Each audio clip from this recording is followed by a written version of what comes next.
Hey guys! Welcome to my vlog! So for today's video, tara at samahan niyo akong mamalengke ng mga gulay at prutas na kailangan ko for our dinner. So naisipan ko nga palang magluto ng putserong baboy dahil hindi ko siya madalas lutuin, so why not itry naman natin na lutuin siya ngayong araw. So yung mga ingredients pala na kailangan nyo sa putserong baboy ay, syempre unang-una kailangan nyo ng potatoes and carrots. So bumili na din ako nung repolyo, beans, green and red bell pepper, and syempre, kamatis. So, yung lemon na yan, wala yan sa ingredients ng putserong baboy. Sadyang bumili lang ako dahil yan ay gagamitin sa paglilinis ng aming microwave oven. So, after nga makabili ng lahat ng mga ingredients, dumiretso na ako sa pagbibilhan ko ng baking soda. So, gagamitin ko nga pala yung baking soda na yan sa paglilinis ng microwave oven and oven toaster.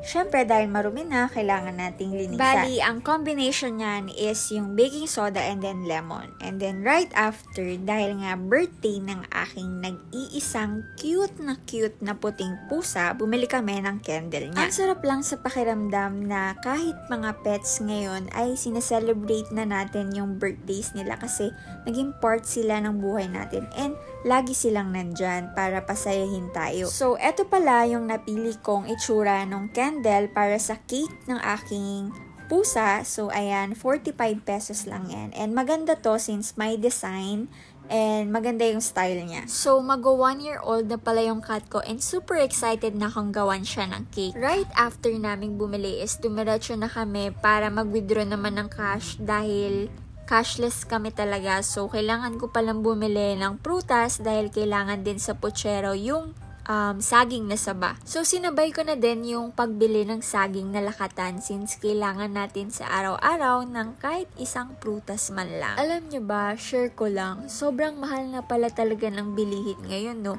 Lalong-lalo na tong binili kong prutas na to, tong lakatan na to, 90 pesos na agad, 8 piraso. Sobrang mahal. Wala na lang talaga akong masabi dahil alam nyo naman, kailangan talagang bumili. So, sa pag-uwi namin, syempre, pagod na pagod at nauhaw, ayan, napabili kami ng buko kay kuya. Suki na kami dyan dahil 10 piso lang yung buko na binibenta niya. Actually, helpful din to sa mga kid din natin. So, hindi pa nga pala natatapos yung gawain ko ngayon dahil kailangan ko pang magpaligo ng pets ko and ayan yung gamit kong sabon. So, ito nga pala yung bago kong female cat na super duper cute. So, kailangan muna nating lambing-lambingin ng mga pusang iyan dahil alam niyo naman, sobrang hirap magpaligo ng pusa lalo na pag first time nila. And then, nung mga hapon is mayroong nagbenta ng ice cream. So, napabili ako dahil nag-crave talaga ako dito sa dirty ice cream. Sobrang sarap. So, everyday tuwing hapon sa amin, may nagbebenta talaga ng dirty ice cream and then maririnig nyo talaga yung bells nila. So, pag ako nag-crave, ayan, matsatsambahan ko si kuya and then bibili ako. Grabe, nakakatakam talaga and super mura din ito since 20 pesos lang. So, at dahil nag-iba nga ang cravings ng boyfriend ko, so gusto niya ng giniling kaya pinaglutuan ko na lang din siya since favorite niya daw to. So, for our drinks naman, nag-prepare lang ako ng smoothie namin. So, ayan, banana and then peanut. So, may chocolate din and then yung gatas. High in protein din to. So, next time, isi-share ko sa inyo kung paano ko to ginawa. Syempre, after mailagay lahat ng ingredients, kailangan natin i-blender. Nakalimutan ko nga palang lagyan ng yellow yan. Pero sa dulo naman, nilagyan ko pa rin siya. Kasi nga, hindi naman masarap ang smoothie kung hindi malamig, diba? So, after nun, kumain na rin kami. And yun lang naman ang mga ganap for today's video. See you on my next vlog. Bye!